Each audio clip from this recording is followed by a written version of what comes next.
Okay, let's have a fun conversation quickly about compensation and how real estate agents get paid.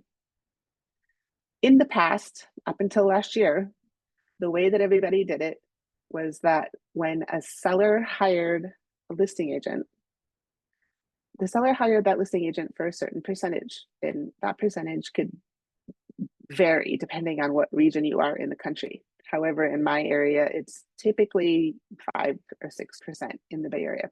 So if the seller hired the listing agent for a certain percentage, the listing agent would take the property, put the listing into the multiple listing service.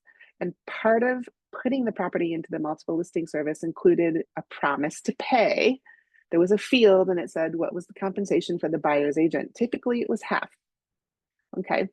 So back in 2024, there was a class action lawsuit, and a bunch of disgruntled buyers or homeowners who had purchased in the near future or near past, recent past, I guess, got together and filed a class action lawsuit against the National Association of Realtors, which triggered a settlement.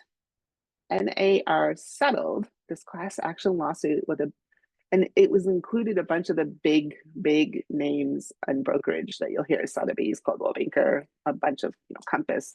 All of these big brokerages got named in this class action lawsuit, and so it triggered the reevaluation of how agents get paid. So what ended up happening is NAR settled, and part of the settlement agreement triggered two changes in how we do business. So they're pretty simple, but when you start talking about money, I want to just make sure that everybody understands how agents get paid. In the past, the seller paid compensation, which was split with the buyer's agent. Now that's not happening any longer. Now the seller is hiring a listing agent for a certain percentage, and that is what the seller is paying the listing agent. That's it. That's done. There is no promise to pay in the MLS. All of the MLSs have removed that field. We're not allowed to put, buyer's agent compensation in the MLS. Fine. From the buyer side of how things are going to work now is that when a buyer aligns with a client, when you're a buyer and you come to me and I'm your agent, I now have to say to you, somehow I, as your agent, have to be compensated for my work. So it used to be, I would have this conversation. It used to be that I got compensated because the MLS said that I was getting paid a certain amount when I sold this house. That's not happening. So now, Mr. Buyer, you and I need to talk about how am I getting paid? I charge X amount of either percentage or money for my job. Typically, I get paid 3% to be a buyer's agent. I might negotiate that a little bit depending on the circumstances. So now, because of the changes in the way we do things, the buyer and the buyer's agent need to have an agreement in writing that the buyer is hiring me, so that you, Mr. Buyer, are hiring me to represent you. There's going to be a buyer representation agreement that I'm going to ask you to sign.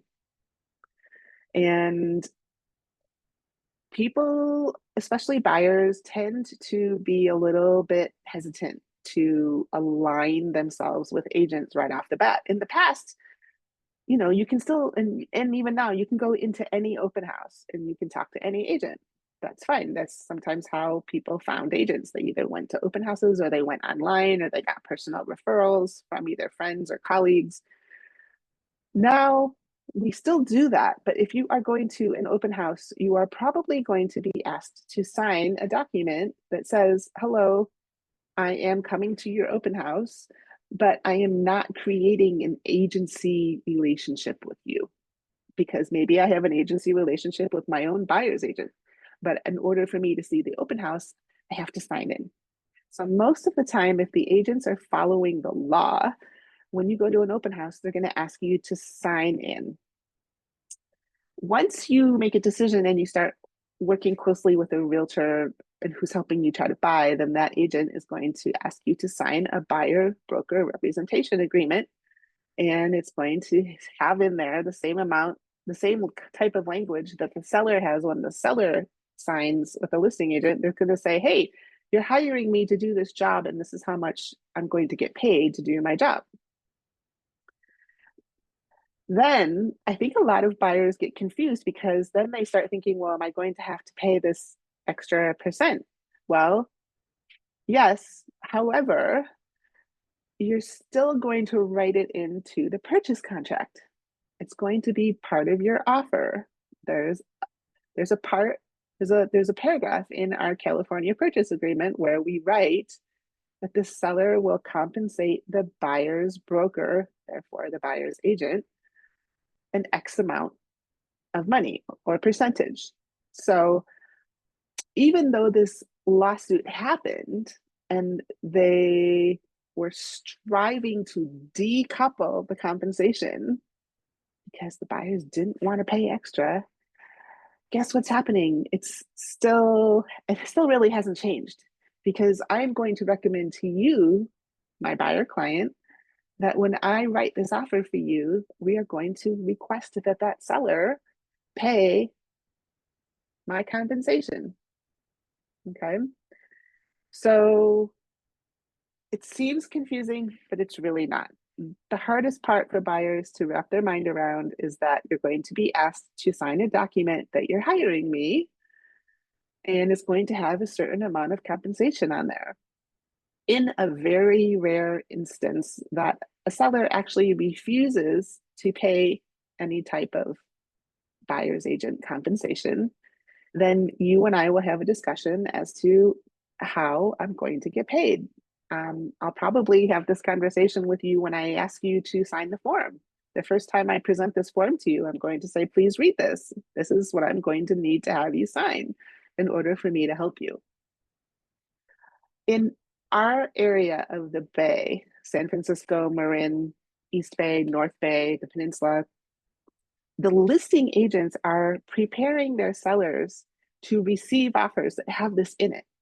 So nothing has really changed. The sellers are still mentally prepared to pay that compensation to the buyer's agent for the most part. For all of the offers and all of the deals that I have done since this happened in November 2024, it's still the same. The sellers are still paying the compensation for the listing agent and the buyer's agent. I haven't had anybody who has refused to do that yet. And even if we did, as a buyer's agent or a buyer, come across a situation where that seller will refuse to pay compensation for the buyer's agent, the next question that we're going to ask them would be, well, okay, would you pay concessions for closing costs? Because if they would do that, then you still have those concessions or credits. That amount of money that they would agree to pay for closing costs can go towards the buyer's closing costs, and then the money that the buyer was maybe using to do the deal for their closing cost money that they set to the side, they would be able to compensate their agent. So even though it seems kind of scary when your buyer's agent asks you to sign a buyer representation agreement, it's really not that different from how we used to be doing things before this whole lawsuit happened. So hopefully that wasn't too confusing. I'm happy to discuss this further. I'm going to include a copy of the buyer broker representation agreement here in this presentation. Feel free to talk to me about it. And when we finally do find a property that you love and that you would like to make an offer on, we're probably going to go ahead and put into the purchase contract the fact that we were asking the seller to pay my portion of the compensation. And then that will just be part of the negotiations. Okay. Okay. All right. Thank you for listening. I hope that that was helpful. And please call me if you have any questions.